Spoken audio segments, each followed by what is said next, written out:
Bonsoir à tous. À la une de ce journal, une question taraude l'esprit de la communauté internationale.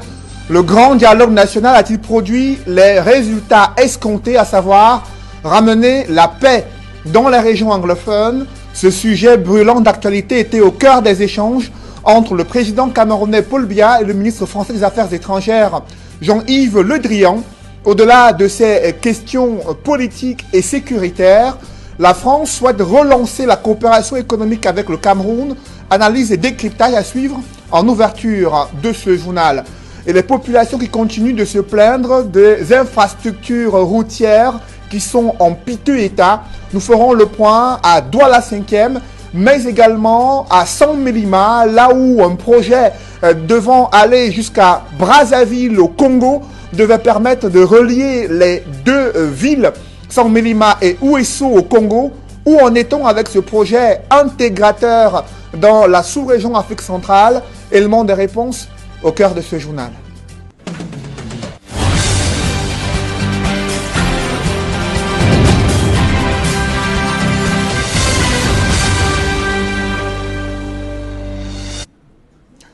Merci de suivre cette édition complète de l'information sur Equinox Télévision.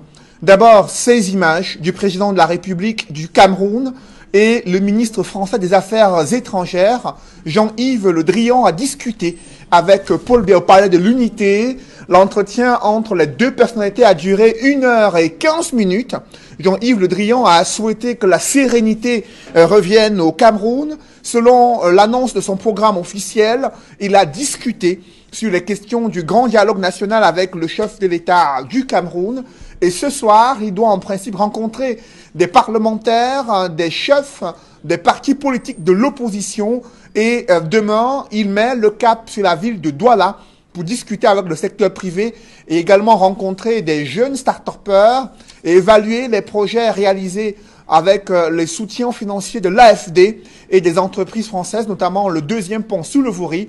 Ensuite, il se rendra à l'extrême nord du Cameroun auprès des réfugiés et discuter avec les populations locales de cette crise humanitaire liée à la guerre contre Boko Haram à l'extrême nord du Cameroun.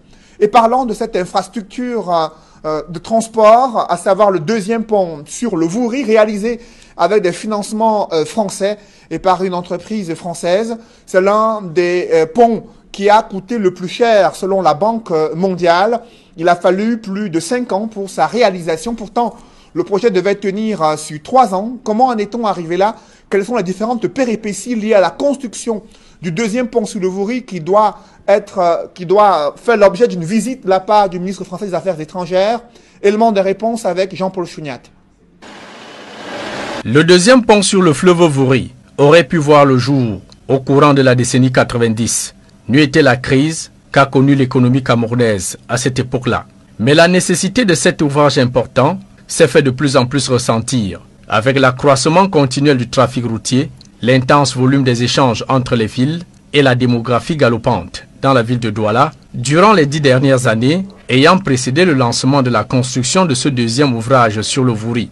À la suite d'un appel d'offres pour les études de faisabilité du projet en 2011, la date du 14 novembre 2013 marquait alors un tournant décisif dans la réalisation de ce deuxième pont avec la pose de la première pierre en présence du chef de l'État Paul Biya et l'ambassadrice de France d'alors, Christine Robichon. Et pour passer à cette étape décisive, les gouvernements camerounais et français mobilisent près de 110 milliards de francs CFA de financement, jugé mieux disant que l'offre chinoise de 80 milliards de francs.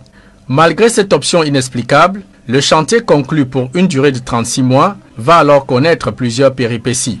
La collision d'une barge fluviale sur l'ouvrage en construction en 2015, les mouvements d'humeur des employés sur le chantier et la recherche des fonds supplémentaires sont autant d'imprévus qui vont entraîner un retard de plus de 2 ans dans l'avancement du chantier. Prévu un taux de réalisation de 70% dès 2016, l'exécution des travaux n'en était qu'à 45%. Conséquence, les travaux sur le gros œuvre seront bouclés en 2017 et prolongés sur 12 mois supplémentaires, le temps de parachever les travaux de génie civil de raccordement du pont à la voie urbaine de Douala, sur près de 2 km de route jusqu'au rond-point d'Edo. Et le 9 novembre 2018, presque un an, le deuxième pont sur le Vouri est ouvert à la circulation allégeant ainsi les souffrances des usagers qui suffoquaient dans les embouteillages depuis de longues années. Dès son entrée en service, l'ouvrage a connu des inondations suite à quelques imperfections du système d'évacuation des eaux de pluie, ce qui avait alors rendu la circulation presque impraticable.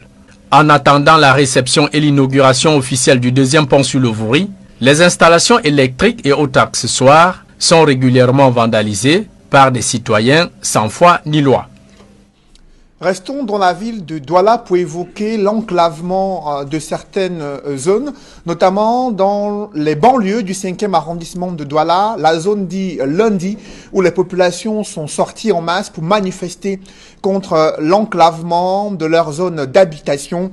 Là-bas, la route est pratiquement coupée en deux et les infrastructures routières sont impraticables, ce qui rend pénible la mobilité des populations. Elles ont exprimé leur désarroi face à l'indifférence des pouvoirs publics. Reportage Innocent Abega et Gladys Sidier. Pour se rendre au quartier Landi, partant de Fungoudron-Bangué, dans le 5e arrondissement de Douala, il faut emprunter cette route. C'est d'ailleurs l'unique voie d'accès qui est désormais impraticable. Cette route est en construction. Seulement, les habitants déplorent le fait que les travaux aient été suspendus il y a plusieurs mois sans aucune explication. Moi, je suis un résident de Landi depuis pratiquement 6 ans. Je n'ai jamais vécu ça, c'est la toute première fois. Et cela est arrivé lorsque la société a engagé les travaux, il y a de cela 1 an et demi, et que subitement, après l'annonce du retrait de la canne, au lendemain, ils ont disparu. Et dès lors que les pluies ont commencé en mai, en juin, on a commencé à souffrir. Nous, les résidents, avec des petites voitures, on ne peut plus sortir. Nous sommes désemparés. Les enfants sont arrêtés à l'école tous les matins parce qu'ils ne peuvent pas rallier l'école à temps. Nos épouses ne peuvent pas faire le marché. Nous-mêmes, nous sommes comme ça à 10 heures bloqués au quartier parce que nous ne pouvons pas rallier nos lieux de service. Les souffrances des populations se sont accentuées avec l'arrivée des pluies. La route s'est davantage dégradée et la circulation des camions comme celui-ci, qui est pris au piège des bourbiers, complique davantage la situation. Même les engins à 2 roues ont du mal. Les populations interpellent les autorités. Avant, nous on portait 200 pour entrer à Landi, mais maintenant, pour au minimum, c'est 500 par personne le bâtiment. Celui qui n'a pas ces 500, on lui prend 1000 francs, minimum 1500 pour entrer à Landi actuellement. Il y a la mairie, il y a la communauté vraiment, il faut qu'il fasse quelque chose pour la route de Landi. Landi, ça ne va pas. Il faut faire quelque chose, on souffre. On souffre parce qu'il ne faut pas qu'il y ait mort d'homme. Pour que les gars viennent ici pour demander qu'est-ce qui s'est passé. Parce qu'ils sont chez eux, ils sont sur le goudron et nous on souffre ici là. On est mal à l'aise quand on entre chez nous. Quand tu sors, tu ne sais pas quand est-ce que tu vas entrer, quand est-ce que tu vas sortir. On est mal à l'aise, vraiment mal à l'aise. Il faut vraiment qu'on fasse quelque chose pour nous parce que c'est grave. Nous appelons de tout cœur ceux qui peuvent nous donner un coup de main pour que cette route soit vraiment accessible pour toutes les populations de Landi, de nous venir en aide. Car les populations, vous voyez tout ce qui a été fait là, les populations ont mis tous les moyens, ont épuisé tous les peu de moyens qu'ils pouvaient acheter la pouzzolane à Ramblay. Et aujourd'hui, les camions sont venus, comme vous voyez, creuser des tranchées partout. Nous sommes coupés du reste de la ville. Landi peut être classé dans le registre des nouveaux quartiers dans l'arrondissement de Douala 5e, ville en devenir. Les travaux de cette route, qui est d'ailleurs l'unique voie d'accès à ce quartier, piétine. Entamés en 2017, les travaux se sont arrêtés net en novembre 2018. À en croire les riverains, les populations, comme vous le voyez derrière moi, sont parfois obligées de se mobiliser et d'effectuer elles-mêmes des travaux en vue de trouver un moyen d'accès à leurs différents domiciles. Pour ceux des habitants qui sont véhiculés, ils disent être obligés de garer leur véhicule et de traverser à pied ou alors de solliciter une moto et donc partir de Fungoudron-Bangué pour le quartier Landi. Il faut désormais s'armer de beaucoup de patience. C'est le quotidien des populations ici. Pour Equinox Télévision, nous sommes Libéraux Njomo, Innocent Abega et Gladys Sidier. Dans ce chapitre consacré aux infrastructures routières, où en est-on avec le projet intégrateur devant permettre la construction d'un corridor Yaoundé-Sans-Mélima-Ouesso, dont l'objectif est de relier la capitale du Cameroun à celle de Brazzaville au Congo. Jusqu'ici, certains axes ont été aménagés, mais la plupart restent impraticables au grand désarroi des populations installées à Sans-Mélima. C'est le constat que font Rodin Gassi et Marcelin Gansop dans ce reportage. il y a un an, alors que nos investigations nous conduisaient sur le projet de construction de la route Samelima-Mintom, frontière Congo, en passant par Djoum. Nous nous inquiétions déjà, les populations avec, de l'évolution à pas de tortue de ce chantier. Aujourd'hui, il est quasiment en arrêt. Illustration avec le premier tronçon, long de 65 km, qui va de Samelima à Bikoula, encore appelé la nationale numéro 9. Ça fait depuis très longtemps que nous attendions la fin des travaux de réalisation de cette route. Une route qui avait été prévue, selon ce qu'on nous disait, pour 3 ans. Mais nous sommes maintenant peut-être à la 7e année. Les travaux en ce moment sont presque arrêtés, du moins à notre niveau. Au village Djantom, traversé par cette route, bitumée par endroits, aucun vrombissement de moteur n'a pu être entendu depuis belle lurette.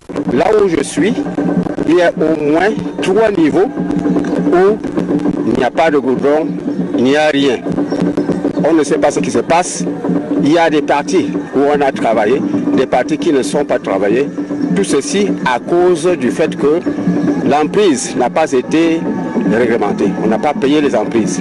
Nous sommes là en attente et nous nous posons beaucoup de questions. À quand la fin de ces travaux? Bien malin qui peut s'hasarder à répondre à cette question.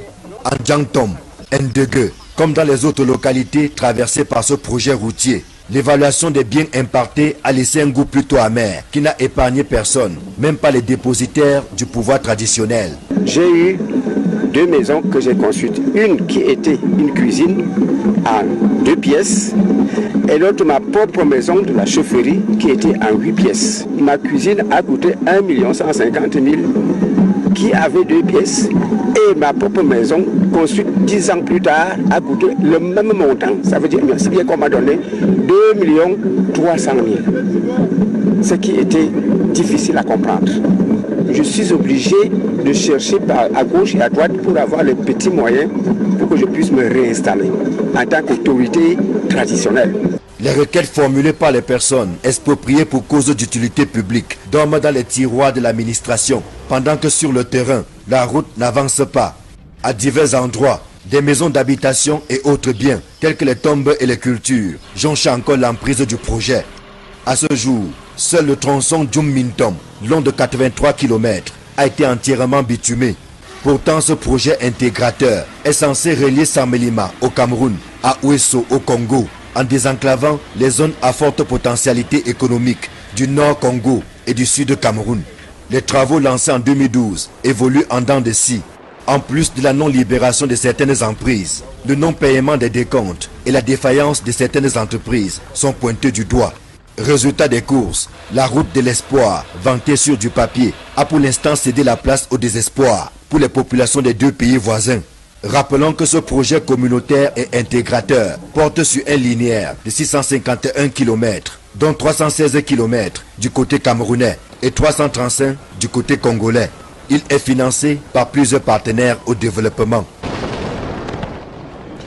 Dans le reste de l'actualité, l'insécurité grandissante à Ebonay, là où le proviseur du lycée bilingue a été grièvement blessé à la suite d'un cambriolage mené par des malfrats armés. Le récit des faits avec Jacques Mollan et Kediara.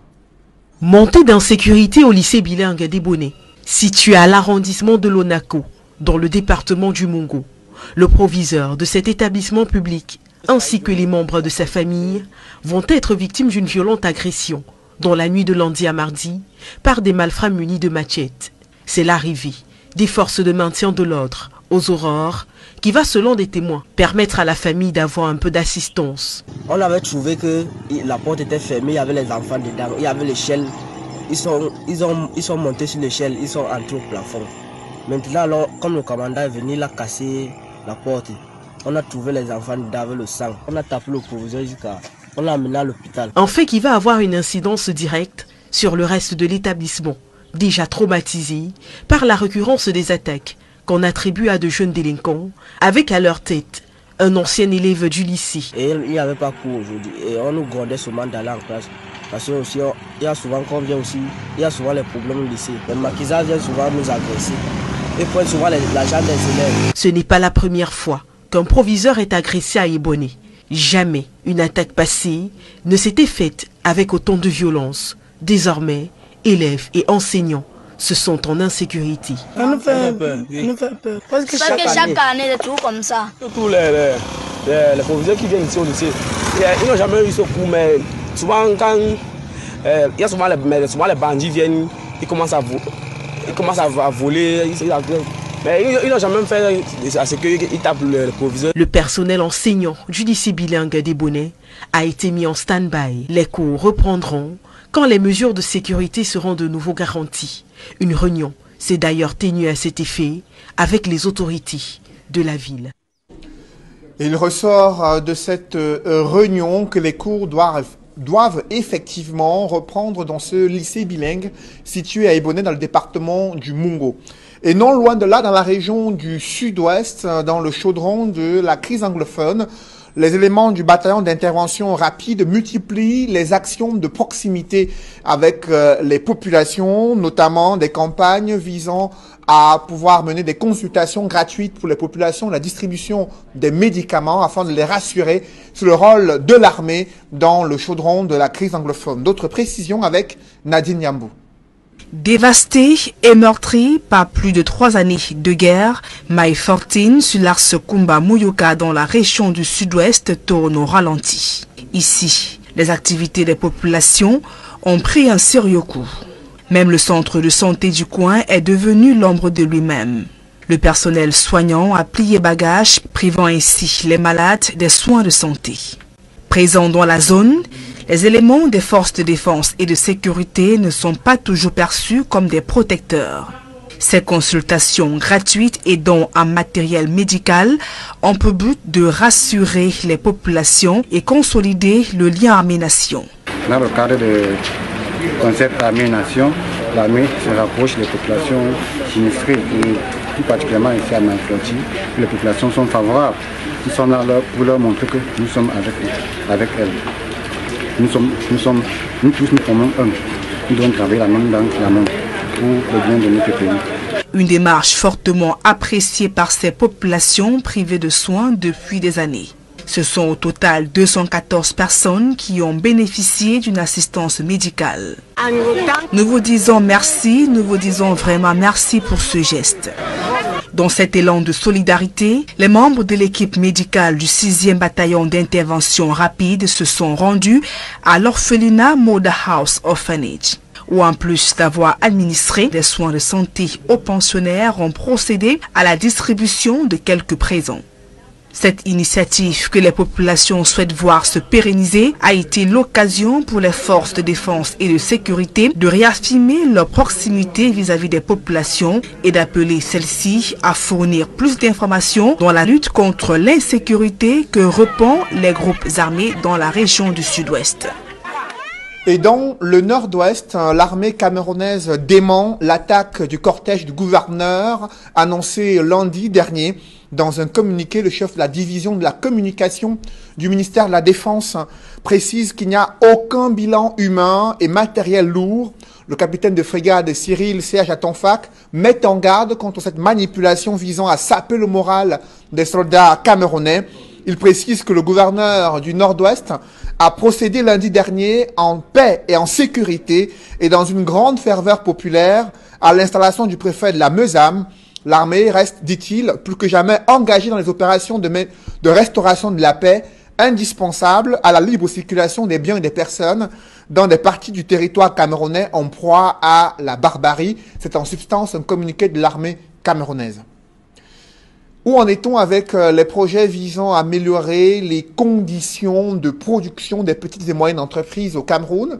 Le gouvernement annonce des initiatives allant dans ce sens, malgré les multiples plaintes des PME qui peinent à avoir accès au financement et à l'accompagnement nécessaire de la part du gouvernement. Des précisions avec Aïk Cyril dans ce reportage. Comment faire de l'économie sociale un vecteur d'inclusion au Cameroun? La question sera au centre des échanges à la faveur de la 4e édition des Journées nationales de l'économie sociale prévues du 29 au 30 octobre 2019 à Yaoundé. Pour les pouvoirs publics, l'événement vise à promouvoir la créativité et le savoir-faire des entrepreneurs camerounais.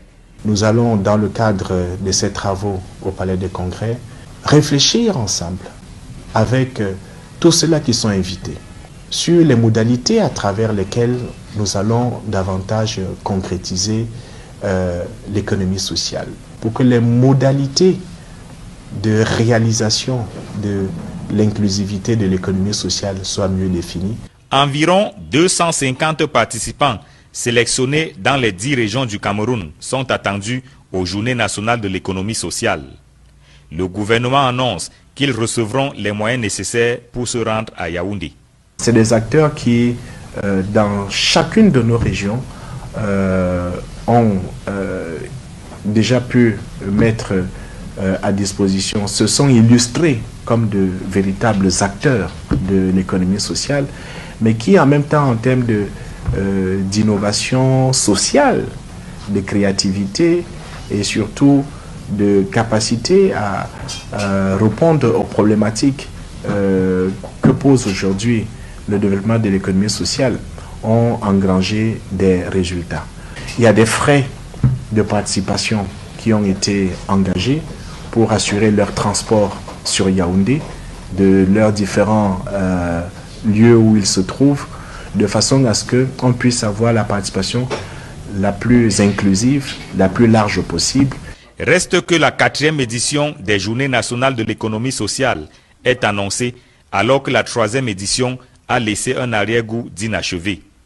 Si la loi cadre sur l'économie sociale au Cameroun a été adoptée, les textes d'application restent attendus. Aujourd'hui, nous avons en chantier les textes d'application. Les textes d'application qui vont permettre qu'au niveau de chaque commune, on puisse se doter d'un registre permettant justement à toute structure qui revendiquerait le statut d'unité de l'économie sociale de se faire enregistrer. Les textes d'application en chantier formulent également les différents réseaux qui vont permettre une amplification ou alors une meilleure efficacité en fait de l'action en matière d'économie sociale. Et je pense qu'il y a également en chantier le Conseil national de l'économie sociale. Si le décret d'application de la loi cadre sur l'économie sociale reste attendu, les Journées nationales de l'économie sociale pourraient également déboucher sur l'adhésion du Cameroun au Pacte mondial de l'économie sociale adopté à Paris, en France. Après 9 mois passés en prison, Célestin Ndiamène a tenu à organiser une messe d'action de grâce à la cathédrale Saint-Pierre et Paul ici à Douala. Occasion pour lui de montrer son rapprochement et sa reconnaissance au Seigneur après cet enfer judiciaire qu'il a vécu du côté de Yaoundé. Moment de communion, de partage avec des amis, autres personnalités venues l'assister en cette circonstance. Après sa libération et celle de ses co-détenus, le secrétaire national aux droits de l'homme du MRC dit être heureux de retrouver sa famille. Une messe d'action de grâce qui s'est tenue vous le voyez, à la cathédrale Saint-Pierre et Paul de Douala, en présence des cadres du MRC et d'autres sympathisants de ce parti politique. Et toujours dans l'actualité politique, Albert Zangan annonce la fusion-absorption de son parti politique au sein du mouvement pour la renaissance du Cameroun. Lui qui était un allié politique lors de la dernière élection présidentielle, annonce qu'il rejoint officiellement les rangs du MRC dans la perspective des prochaines élections locales.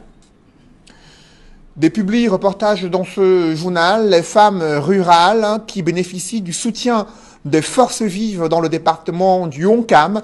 Objectif, leur donner des outils pour améliorer les conditions de production agricole et afin de subvenir aux besoins de leur famille. Reportage. Les femmes rurales du département du Honkam, région de l'Ouest, honorées par Hortense Kamanké, députée suppléant du Rassemblement démocratique du peuple camerounais, élite de cette localité. À l'occasion de la célébration de la 24e édition de la Journée mondiale de la femme rurale, 500 sacs d'engrais et bien d'autres produits agricoles ont été distribués aux 7 réseaux des femmes des 7 arrondissements du Honkam, Bafang, Banka, Kekem, Banja, Bana, Banwa et Bakou. Pour cette année, j'ai choisi de leur donner des engrais parce que je sais qu'avec des engrais, on multiplie nos récoltes. Avec des engrais, on nourrit la famille. Avec des engrais, on nourrit même le pays et au-delà même du pays. Ceci pour le bien-être de tout un chacun. C'est à la place des fêtes de Bafang que ces seigneurs de la terre ont présenté le fruit de leur travail. Du manioc, banane plantain, avocat, poisson fumé, tomates et autres produits dérivés. Affirmant que ces femmes sont la mamelle nourricière du département du Wonkam, l'élu du peuple est revenu sur l'importance du vivre ensemble, mieux encore, du manger ensemble. Vous savez que ventre affamé n'a point d'oreille. Quand il n'y a pas la paix, parfois c'est parce que beaucoup de gens ont faim. Aujourd'hui, nous entendons même parler non seulement du vivre ensemble, mais du manger ensemble, et que quelque part, le problème au Cameroun n'est pas le vivre ensemble, mais c'est plutôt le manger ensemble. Les déplacés de la crise anglophone, qui séjournent depuis plusieurs mois dans la ville de Bafang, ont également reçu des dons constitués des denrées alimentaires et des produits de première nécessité en guise de soutien. Pour ce qui est des réfugiés, nous avons eu ces déplacés, très nombreux dans le Wonkam. Alors, quelle mère ne serait pas sensible à leur présence? Parce que nous devons les encadrer, nous devons les chérir, nous devons vivre amour avec eux. Et ce symbole que j'ai fait aujourd'hui, c'était leur matérialiser l'amour d'une mère, que après la pluie, quoi qu'on fasse, viendra le beau temps. Hope Foundation, par ma voix, dit merci, un grand merci au soutien que Mme Kamake a eu envers nos frères et sœurs qui se sont déplacés du nord-ouest et du sud-ouest pour Bafang. Et nous ne manquerons pas de donner beaucoup de courage, oui, beaucoup de courage pour l'action qu'elle a posée aujourd'hui pour eux. Des motocyclettes ont également été offertes aux jeunes de cette localité pour faciliter leur mobilité et éventuellement joindre les deux bouts. Depuis 9 ans consécutifs, Hortense Kamanke assure le rôle de marraine à chaque édition de la Journée mondiale de la femme rurale à Bafang.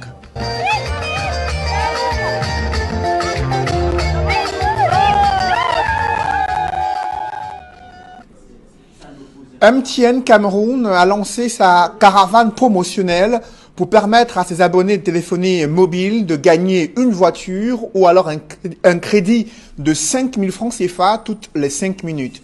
Reportage. Depuis des années, MTN Cameroun entretient une relation forte avec ses abonnés.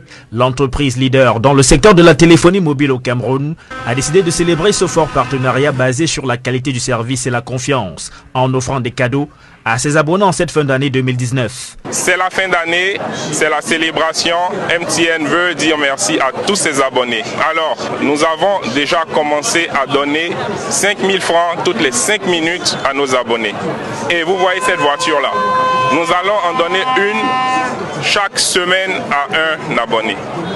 Donc, chaque semaine, une voiture pour un abonné. Et toutes les 5 minutes, vous pourrez avoir la chance de gagner 5 000 francs CFA directement dans votre compte Mobile Money.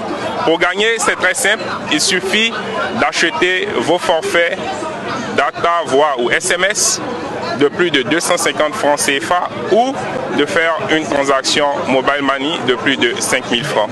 Il fait vraiment bon être abonné MTN à cette époque de l'année et nous vous disons encore merci, on est bien ensemble. Pour leur annoncer la bonne nouvelle, l'entreprise citoyenne est allée à leur rencontre à travers une caravane.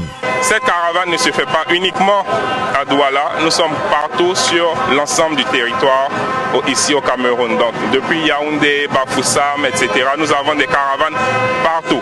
Et c'est la marée jaune, c'est la descente de MTN sur le terrain pour montrer que nous sommes très proches de nos clients et pour faire vraiment plaisir à nos clients en cette fin d'année. En plus des abonnés, les partenaires de MTN ont également une place de choix. L'élément est tout simple, hein. Ils sont sélectionnés par région, ils reçoivent des SMS qui leur donnent les targets actifs et chaque semaine, chaque agent peut gagner jusqu'à 100 000 francs. Il y aura 3 sélectionnés par différentes régions. Nous en avons 12 sur l'ensemble du territoire qui également vont participer et recevoir chaque semaine des lots jusqu'à 100 000 francs. Tout ceci dans l'élément de les pousser davantage à avoir plus de disponibilité, à rendre la flotte disponible pour les abonnés, pour que les abonnés aussi en retour, comme Patrick l'a expliqué, puissent quand même gagner au niveau de cette promotion-là. L'initiative de MTN est fortement saluée par les abonnés. Nous sommes très contents parce que nous avons enfin une opportunité de remporter une voiture et à travers la promotion, à chaque fois nous pouvons gagner 5 000 francs. Donc c'est juste wow, nous sommes très fiers. Gagner une voiture d'une telle somme là, une telle valeur, bon, c'est vraiment ouf. Ça peut être mon frère, ça peut être mon cousin, bon, ça peut être moi-même, on ne sait jamais. Bon, donc il faut aussi essayer. Pour participer, c'est simple. Faites une transaction mobile money de moins 5 000 francs CFA en tapant étoile 126 dièse ou achetez un forfait de votre choix de moins 250 francs CFA en tapant étoile 157 dièse. Il fait donc bon d'être abonné MTN en cette fin d'année 2019. Avant de conclure ce journal, je vous invite à suivre les premiers mots du ministre français des Affaires étrangères après l'audience que lui a accordée le chef de l'État du Cameroun. Paul Biya et Yves Le Drian se sont entretenus durant 1h15 au palais de l'Unité de Yaoundé et l'émissaire d'Emmanuel Macron doit rencontrer ce soir des leaders politiques de l'opposition et des parlementaires. Compte rendu avec Aïk Cyril.